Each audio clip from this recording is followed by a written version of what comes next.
ఆయన ఇప్పుడు civil engineer ఆయన నర్సర్ సివిల్ ఇంజనీరు.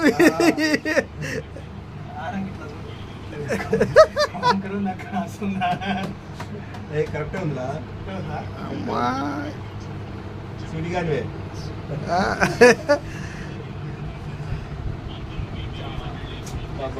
గోడ వచ్చింది, గోడ కట్టినావు. ఏం గోడ అది? కాంక్రీట్. ఇలా ఒక పేరు ఉంది, నీకు తెలియదు. లవర్ పేరు ఉంది. నాకు లవర్ పేరు ఇంతవరకు తెలియదు. అమ్మాయి బాగుందిరా, నిన్న చూసిన అమ్మాయి.